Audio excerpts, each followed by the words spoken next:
ನಮಸ್ತೆ ಎಲ್ರಿಗೂ ಯಕ್ಷಗೀತಾ ಲಾಗ್ಸ್ಗೆ ಸ್ವಾಗತ. ನಾವು ಇವತ್ತು ದೇವಸ್ಥಾನಕ್ಕೆ ಹೋಗ್ತಾ ಇದ್ದೀವಿ. ಯಾವುದು ದೇವಸ್ಥಾನ ಅಂದರೆ ಮಾವತ್ತೂರಮ್ಮನ ದೇವಸ್ಥಾನ.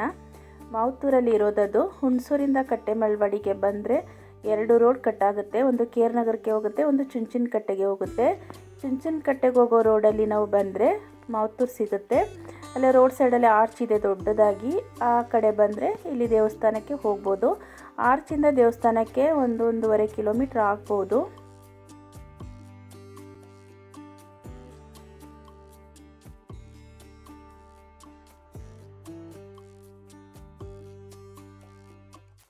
ಇಲ್ಲಿಗೆ ಜಾಸ್ತಿ ಬಸ್ಗಳಿಲ್ಲ, ಟೈಮಿಂಗ್ಸ್ ಬಸ್ ಇರೋದು. ಹಾಗಾಗಿ ಓನ್ ವೆಹಿಕಲಲ್ಲಿ ಬಂದರೆ ತುಂಬಾ ಈಸಿ ಆಗುತ್ತೆ ಅಂತಲೇ ಹೇಳ್ಬೋದು. ಬಸ್ಸಲ್ಲಿ ಬಂದ್ರೂ ಸಹ ಅಲ್ಲಿ ಆರ್ಚ್ ಇದೆಯಲ್ಲ, ಅಲ್ಲಿ ಸ್ಟಾಪ್ ಕೊಡ್ತಾರೆ.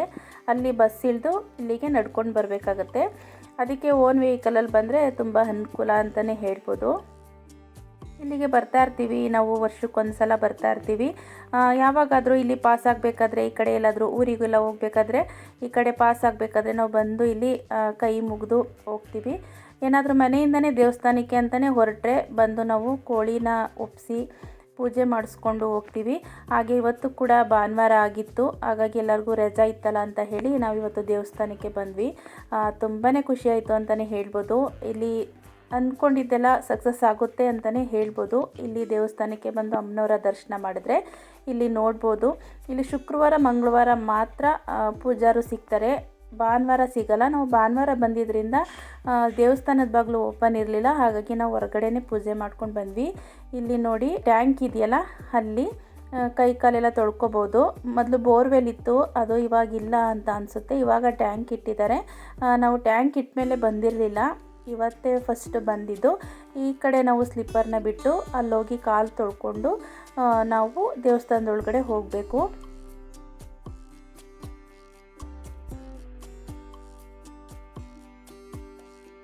ಇಲ್ಲಿ ಫಂಕ್ಷನ್ಸ್ ಎಲ್ಲ ಮಾಡ್ತಾರೆ, ಅಂದರೆ ಮದುವೆಯಾಗಿ ಬೀಗರೂಟ ಎಲ್ಲ ಮಾಡ್ತಾರಲ್ಲ, ಅದನ್ನೆಲ್ಲ ಇಲ್ಲಿ ಮಾಡ್ತಾರೆ. ಇಲ್ಲಿ ಚೌಟ್ರಿ ಕೂಡ ಇದೆ, ಅದಕ್ಕೆ ಚೌಟ್ರಿ ವ್ಯವಸ್ಥೆ ಕೂಡ ಇದೆ. ಮತ್ತು ಇಲ್ಲೆಲ್ಲ ಗ್ರೌಂಡ್ ಇದೆಯಲ್ಲ ನೋಡಿ ಫುಲ್ಲು, ಅಲ್ಲೆಲ್ಲ ಪೆಂಡೈಲ್ ಹಾಕಿ ಮಾಡ್ತಿರ್ತಾರೆ. ನಾವು ಹೋದ ಸಲ ಬಂದಾಗ ಜಾಗನೇ ಇರಲಿಲ್ಲ, ಅಷ್ಟೊಂದು ಪೆಂಡೈಲ್ ಹಾಕಿ ಮಾಡ್ತಾಯಿದ್ರು. ತುಂಬಾ ರಶ್ ಇರುತ್ತೆ. ಇವತ್ತು ಭಾನುವಾರ ಆದ್ದರಿಂದ ಅಷ್ಟೇನು ರಶ್ ಇರಲಿಲ್ಲ, ಒಂದೇ ಒಂದು ಫಂಕ್ಷನ್ ನಡೀತಾ ಇತ್ತು ಚೌಲ್ಟ್ರಿಲಿ.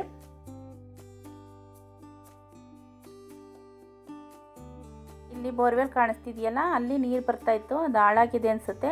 ಅದಕ್ಕೆ ಇವಾಗ ಇಲ್ಲಿ ಟ್ಯಾಂಕ್ ಇಟ್ಟಿದ್ದಾರೆ.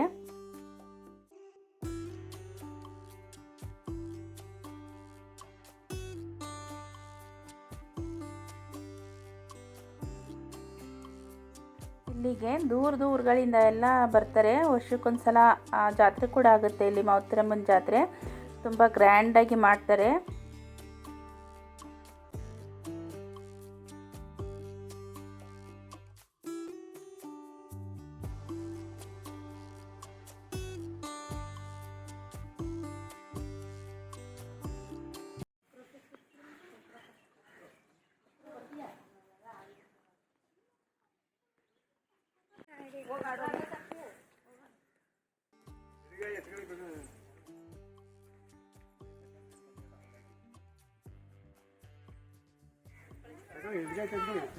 ತುಂಬ ಸೈಲೆಂಟ್ ಆಗಿದೆ ಇಲ್ಲಿ, ಅಂದರೆ ಊರಿಂದ ಹೊರಗಡೆ ಇದೆ ಅಲ್ವಾ ದೇವಸ್ಥಾನ, ಹಾಗಾಗಿ ಸೈಲೆಂಟ್ ಆಗಿದೆ.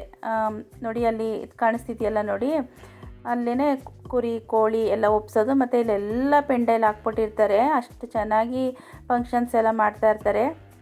ನಾವೇನಾದರೂ ಅಂದ್ಕೊಂಡ್ರೆ ಕೆಲಸ ಸಕ್ಸಸ್ ಆದರೆ ಇಲ್ಲಿ ಬಂದು ಹರಕೆ ತೀರಿಸ್ಬೋದು. ತುಂಬ ಶಕ್ತಿ ದೇವತೆ ಅಂತಲೇ ಹೇಳ್ಬೋದು. ಕಷ್ಟ ಅಂದಾಗ ನಾವು, ನಮಗೆ ತೀರಾ ಕಷ್ಟ ಅಂತ ಅನ್ನಿಸ್ದಾಗ ನಾವು ದೇವ್ರನ್ನ ನೆನೆಸ್ಕೋಬೇಕು. ಮನುಷ್ಯನಿಗಿಂತ ದೇವ್ರನ್ನ ನೆನೆಸ್ಕೊಂಡ್ರೆ ದೇವರು ಪ್ರತ್ಯಕ್ಷ ಆಗಿ ಬಂದು ನಮಗೆ ಸಹಾಯ ಮಾಡೋದಿಲ್ಲ. ದೇವರು ಮನುಷ್ಯ ರೂಪದಲ್ಲಿ ಬಂದು ನಮಗೆ ಸಹಾಯ ಮಾಡುತ್ತೆ. ಯಾರಾದರೂ ಬಂದು ನಮಗೆ ನಿಲ್ತಾರೆ, ಆ ಟೈಮಲ್ಲಿ ನಾವಿದ್ದೀವಿ ಅಂತಾರೆ. ಅದು ಕೂಡ ನನಗೆ ತುಂಬ ಎಕ್ಸ್ಪೀರಿಯೆನ್ಸ್ ಆಗಿದೆ.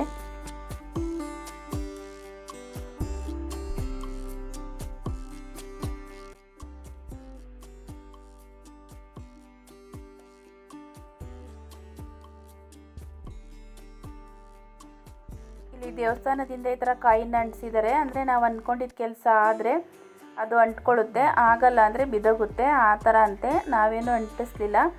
ಎಲ್ಲರೂ ಬೇರೆಯವರೆಲ್ಲ ಅಂಟಿಸ್ತಾಯಿದ್ರು. ಇವಾಗ ನಾವು ದೇವಸ್ಥಾನದಲ್ಲಿ ನಾವೇ ಪೂಜೆ ಮಾಡ್ಕೊಂಡ್ವಿ. ಪೂಜೆ ಮಾಡಿಕೊಂಡು ಪ್ರದಕ್ಷಿಣೆ ಹಾಕಿ ದೇವರಲ್ಲಿ ಬೇಡ್ಕೊಂಡ್ವಿ. ಮತ್ತು ಕೋಳಿ ಕೂಡ ಒಪ್ಸಿದ್ವಿ. ಅದನ್ನು ಯಾವುದೂ ನಾನು ವೀಡಿಯೋ ಮಾಡಿಲ್ಲ.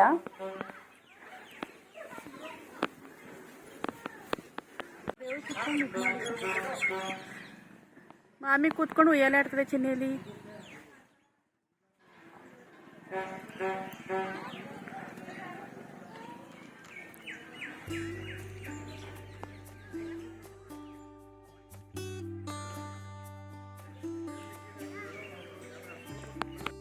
ಇವಾಗ ನಾವು ದರ್ಶನ ಎಲ್ಲ ಮುಗಿಸ್ಕೊಂಡು ನಾವೇ ಪೂಜೆ ಮಾಡ್ಕೊಂಡ್ವಿ. ಕೋಳಿ ಎಲ್ಲ ಒಪ್ಪಿಸಿ ಈಗ ನಾವು ಊರ ಕಡೆ ವಾಪಸ್ ಆಗ್ತಾ ಇದ್ದೀವಿ. ಫ್ರೆಂಡ್ಸ್, ಈ ವಿಡಿಯೋ ಇಷ್ಟ ಆಗಿದೆ ಅಂದ್ಕೊಳ್ತೀನಿ. ಇಷ್ಟ ಆಗಿದರೆ ಪ್ಲೀಸ್ ಸಬ್ಸ್ಕ್ರೈಬ್ ಮಾಡಿ. ಹಾಗೆ ನಿಮ್ಮ ಫ್ರೆಂಡ್ಸ್ ಆ್ಯಂಡ್ ಫ್ಯಾಮಿಲಿಗೆಲ್ಲ ಶೇರ್ ಮಾಡಿ, ಲೈಕ್ ಮಾಡಿ, ಕಾಮೆಂಟ ಮಾಡಿ, ಹೀಗೆ ಸಪೋರ್ಟ್ ಮಾಡಿ ಅಂತ ಕೇಳ್ಕೊಳ್ತೀನಿ.